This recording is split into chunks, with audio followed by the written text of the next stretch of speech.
Good day to everybody, wherever you are. Once again, I welcome you to Books Impact series, and we are in the classroom once again.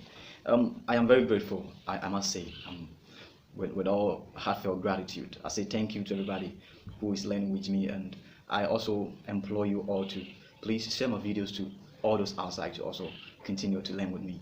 It is always great because you don't know who wants to learn with you, but when you do this and you see people watching the videos and people are just bringing in even constructive criticism and the praise, you see that indeed it is a step in its right direction. So I want to thank everybody out there for subscribing to Books Impact TV as we still continue to learn English. Now today we will just do it very quickly as we have always been doing. So we have always been focusing on errors associated with subject-verb agreement, and today it is not going to be different. So first we have looked at the use of S, and we have also looked at compound subjects and how they are related to subject-verb concord. Today our lesson will only be on indefinite pronouns. We are going to look at indefinite pronouns. Now, have you ever heard someone use an indefinite pronoun with a verb incorrectly in sentences?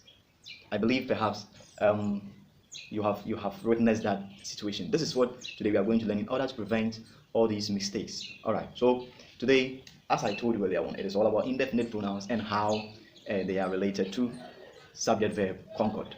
You have to take note of the pronoun that you use. It is not today. We are not looking at just pronouns because we have different types of pronouns. We have possessive pronouns. We have personal pronouns. We have pronouns in the subjective case, objective case, genitive case, and so on. But today we are going to look at indefinite pronouns. Very good.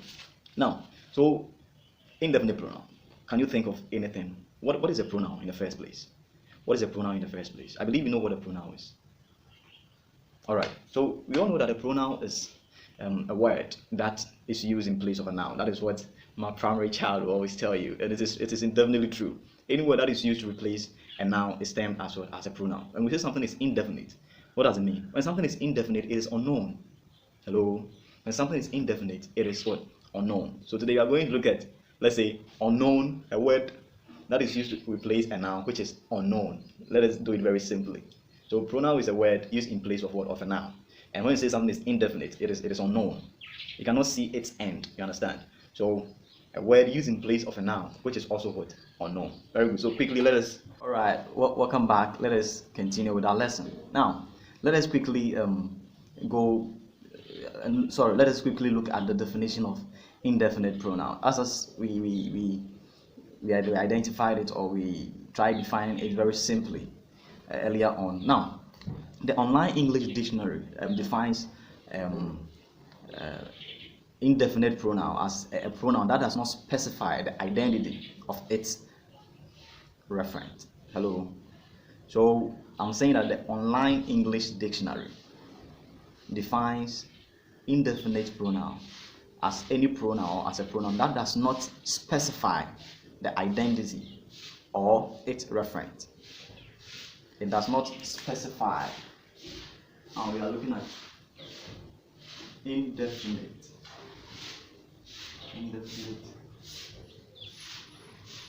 pronoun. Indefinite pronoun. We are saying that the online English dictionary says that it is a pronoun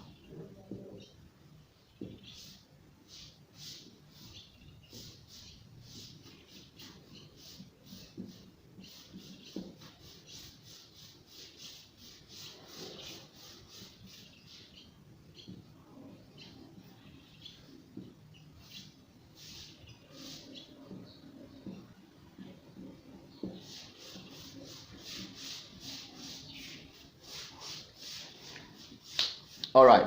So a pronoun that does not specify the identity or its referent. That is how the online English dictionary defines what an indefinite pronoun is. Now, someone might ask what a referent is. Now, in grammar, when we talk about a referent, we are talking about a specific entity that a word or a phrase identifies or denotes. Reference means a specific entity that a word or a phrase identifies or denotes in grammar. Very good. So that is the definition of an indefinite word pronoun. Now let us come to I might try and give my own definition of what an indefinite pronoun is. Very good. Now, when we talk about indefinite pronoun, we are talking about the pronoun that does not refer to any person or thing. Hello. So indefinite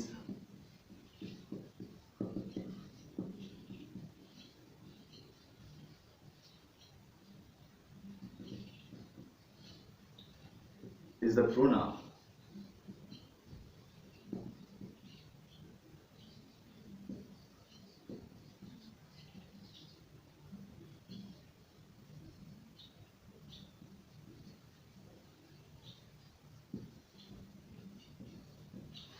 Very good. So it is a pronoun. It does not make reference to any person or what or thing.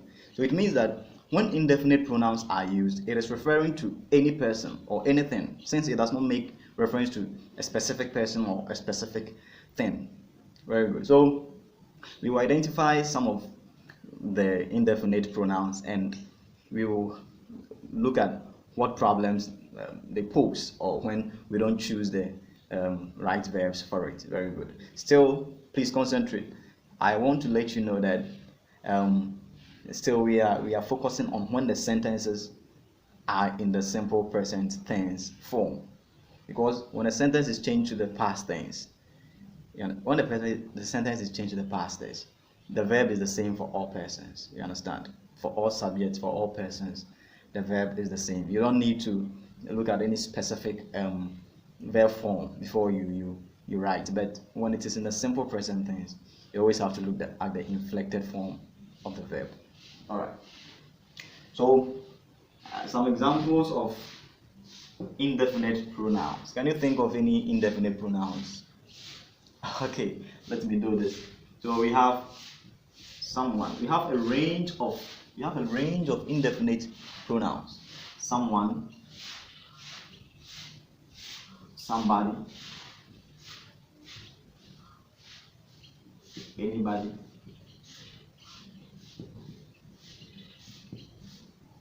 anything,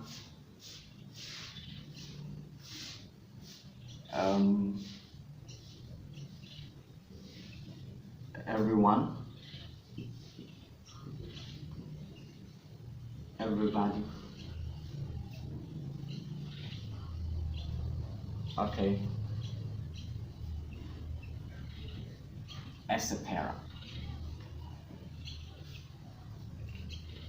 Alright, so I will just give some examples for indefinite pronouns. Now, these are some examples of indefinite pronouns. Somebody, someone, anything, anybody, everyone, everybody. And it still continues. Now, what we should take note of is this. Here, I can clean this part of the board. Here,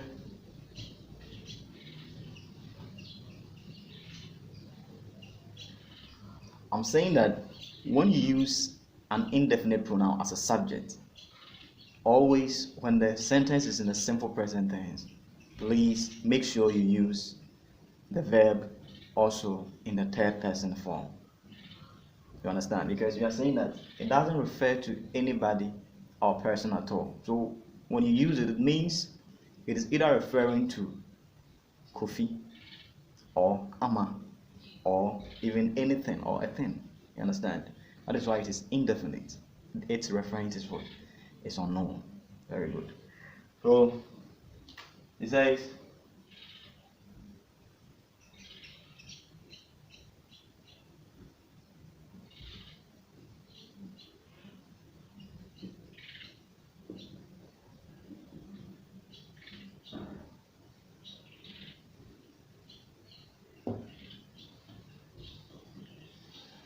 someone thinks you are mad.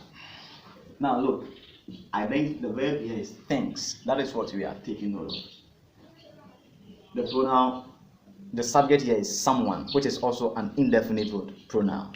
Very good. Now, when we had an indefinite pronoun as the subject of the sentence, you can see that we added s to the verb. Now, this sentence is also in the simple present tense form. So take note, whenever you use an indefinite pronoun and the sentence is in the simple present tense form, please add s or es to the verb when appropriate. understand? So I can also say that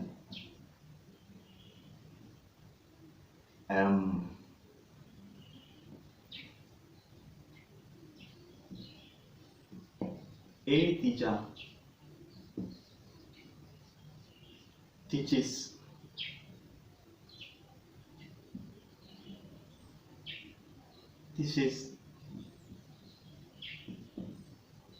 vocational skills in my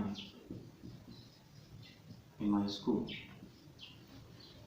Look at the second example. It says that any teacher teaches vocational skills in my school. Now, what is the here? Fine. We have teacher, but this word any makes this subject an indefinite word subject. It makes it an indefinite word subject. So it is either referring to any teacher at all, whether the teacher is a male or a female, whether the teacher teaches science, mathematics, English language, whether the teacher is a social science teacher. We are talking about the one that teaches social skills in the school. So this sentence also has a verb, teaches. My marker is not flowing. Teaches. And you can see that we've added es to the word, to the verb, as it is appropriate for the verb teach. So you have to add s to the verb when the subject is in the or it's an indefinite word pronoun or an indefinite word subject. So another example is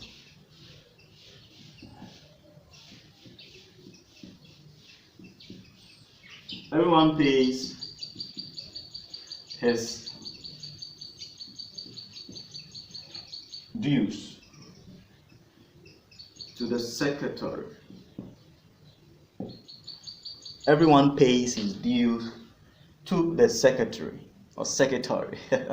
Now, here we identify the subject as everyone, which is an indefinite word pronoun. It is an indefinite pronoun. Now, what is the verb there? Can you identify the verb?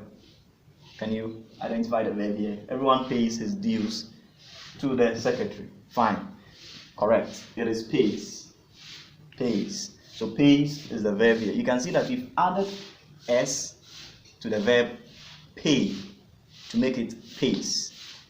For it to agree with the word, with a subject, which is an indefinite word pronoun.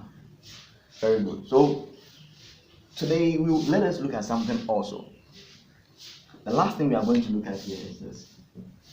Now, the indefinite pronoun everybody may use either a singular verb or a plural verb, and take note of that.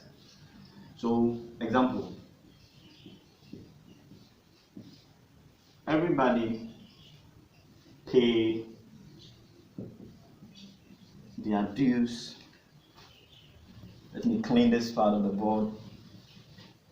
Everybody pay their dues to the secretary. Everybody. We have everybody. Everybody pays their dues to the secretary.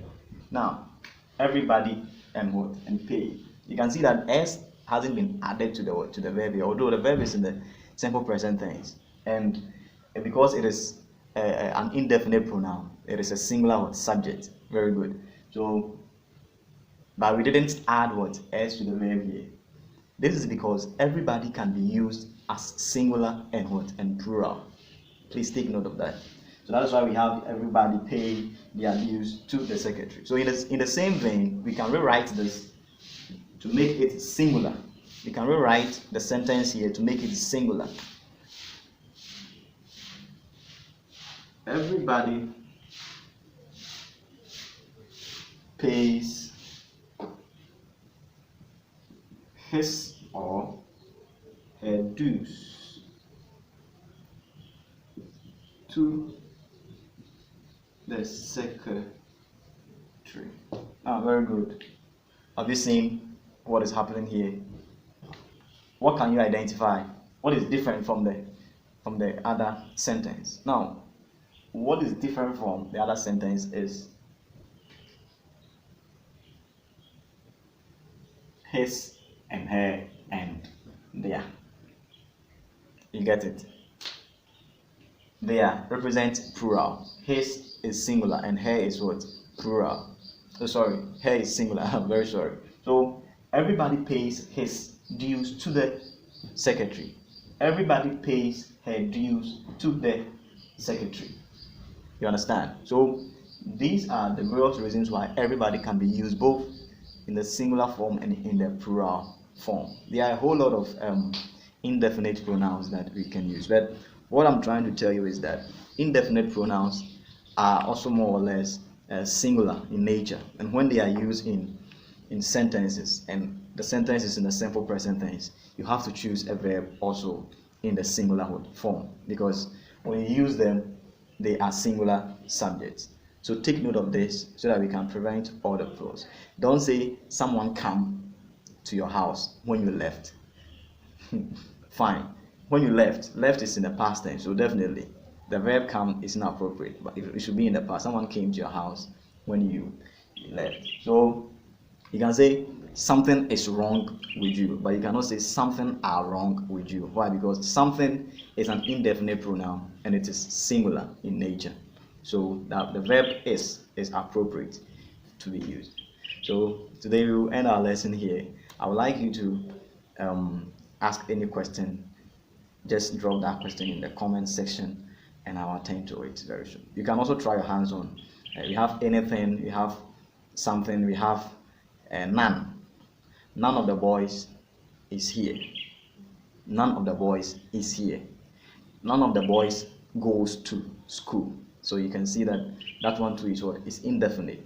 We have none, we have neither, nor, we have either, or, and these things are also somehow complex in nature, and we will have time and we will talk about them. So today we have looked at what indefinite pronouns are. We said that indefinite pronouns are pronouns that do not refer to anything or what or any person, and we said that the online English dictionary defines indefinite pronoun as the pronoun that does not specify the identity or its referent. So we identify some of the indefinite pronouns as someone, somebody, anything, something, everyone, everybody, so on and so forth. So today we end our lesson here. Thank you for learning with me. Goodbye, and we'll meet again on this channel some other time. Bye. Stay safe because we are in hard times. Thank you. I'm your tutor, Cordial Maintenance on Kingsford. Bye.